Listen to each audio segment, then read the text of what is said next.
Now, speaking of not mincing words on things, our guest this week has made a name for himself, or made a name for his pseudonym, by boldly and unapologetically calling out everything, from capitalism to the vapidity of celebrity.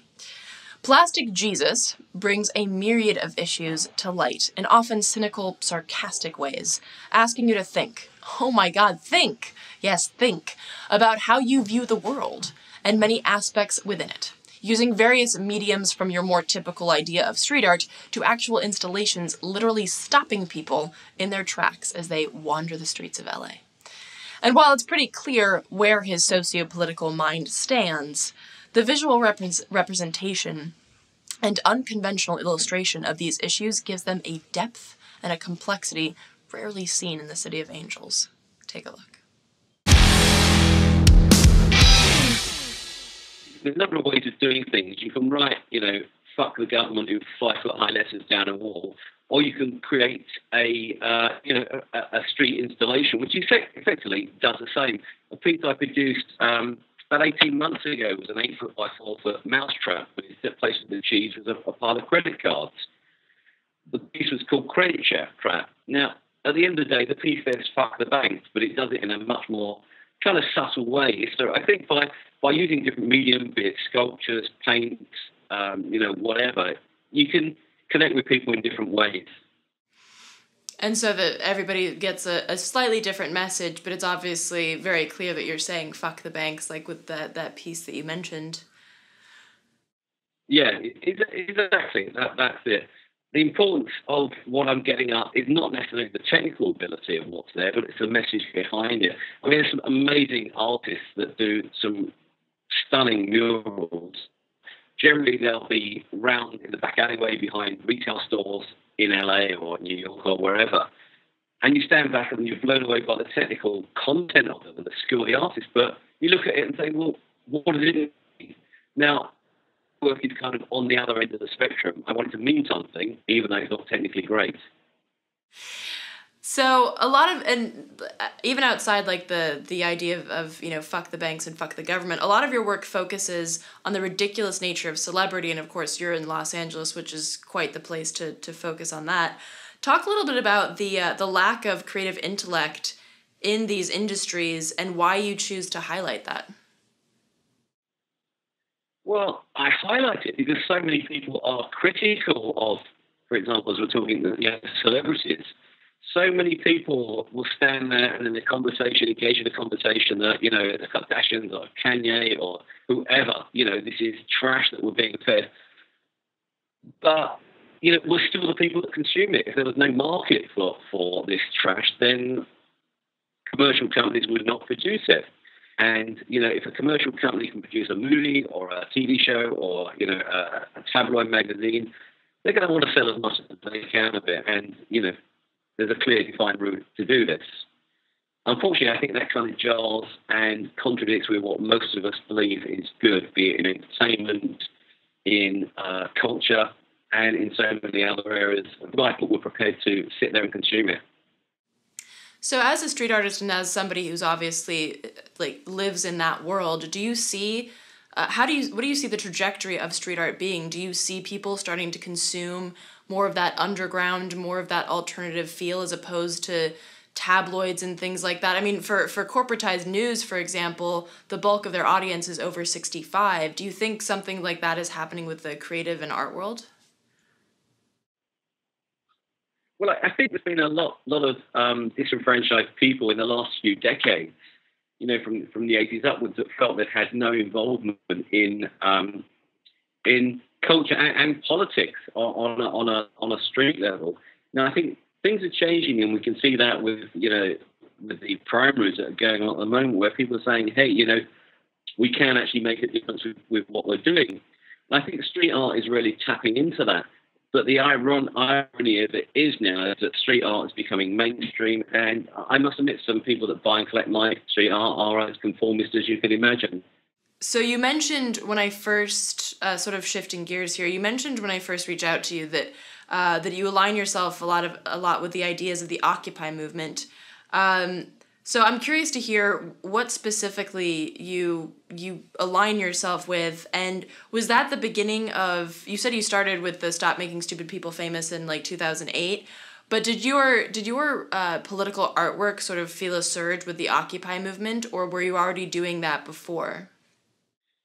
So, in terms of the Occupy movement and timing of my art, I didn't jump on the Occupy bandwagon. I've always been, I suppose, frustrated by a lot of culture, a lot of politics, a lot of society. I've been a photojournalist for 20 years. I've traveled all over the world photographing news stories, including investigations into things like people trafficking, drug smuggling, money laundering, institution, this kind of thing. And whilst working for large media organizations, I've always felt there was, this underlying unease with conveying the corporate message of these organizations. And that's really what I set out to do with street art from the first piece I created, was there to really question our thinking, question our acceptance.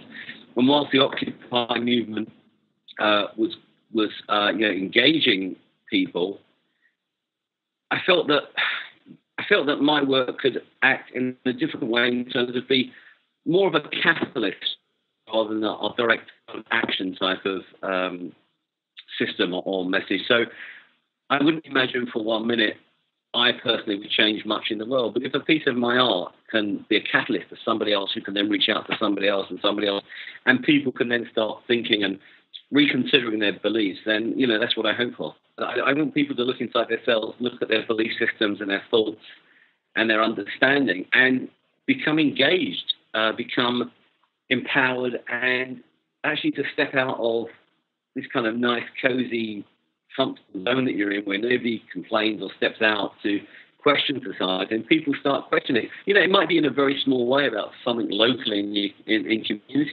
It might be a broader approach to a huge global problem. But if enough people kind of start addressing these problems, things will change. So how do you think that the role of particularly street art, because of course, I mean, as you said, it's becoming mainstream, which I guess we can definitely think is a bad thing, but in terms of promoting these ideas of a movement pushing for social and political change, what do you see the role of art being in that? Well, I think art is huge, because any piece of art that is any good should come from a place of passion and emotion. I always try to get my pieces to connect with as many people as possible.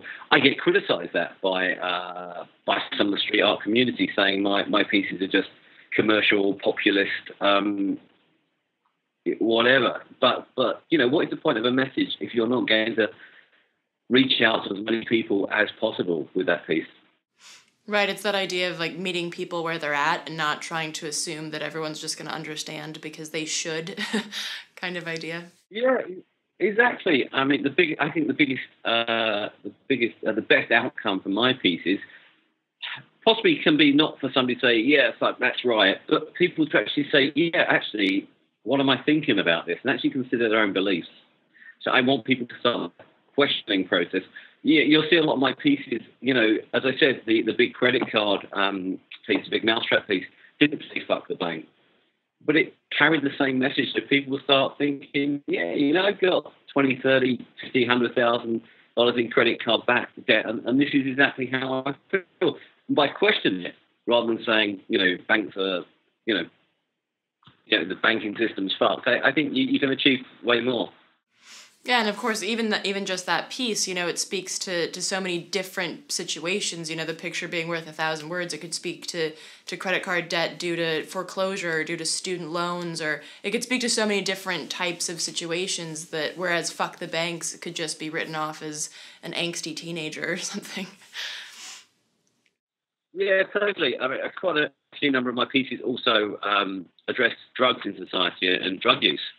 And are we really so stupid that for the next decade, 2 decades, 5 decades, we're going to continue with the same policies on drugs and the so-called war on drugs that we have now that clearly isn't working? It's costing billions, it's costing lives, it's costing societies, etc., etc., etc. And I want to engage people with that in a conversation as well, because the conversation isn't happening right now. Right, like the piece that you did, the giant dollar bill, and also the golden statue doing lines. Well, exactly. The first Oscar statue I did was a full-size upright Oscar statue injecting his left arm with heroin. It was shortly after Philip Seymour Hoffman's death, and so many people were shocked that he was a heroin addict. They considered heroin was this dirty drug that people, in these burned down, squat houses consumed. Never for 1 minute did so many people think that a professional, well-presented, presentable actor, celebrated actor could be a heroin addict. When I did that piece and the cocaine Oscar piece the following year, I was a little bit concerned about the reaction that I would get, and probably 99% of the reaction I got from both pieces was incredibly positive. Yeah, I mean, they are incredibly powerful, and particularly when you see them out particularly in a place like Hollywood, it's an incredibly powerful message. So final question, I'm curious with your street art, and this goes for the Oscar pieces as well, but also for the pieces like the white and colored. How do you decide where they go? I mean, LA is such a huge place, so many different neighborhoods with different people, like different groups of people, classes of people, races, religions that live there. How do you decide where your art goes in the city? Well, in a perfect world, I could put my pieces wherever I wanted. I mean, to have one of the Oscar pieces right on Hollywood Boulevard, right outside the theatre where the ceremony was taking place would have been amazing, but it's just not practical. I did, in fact, have it on Hollywood Boulevard, kind of 100 feet away from where the event was taking place.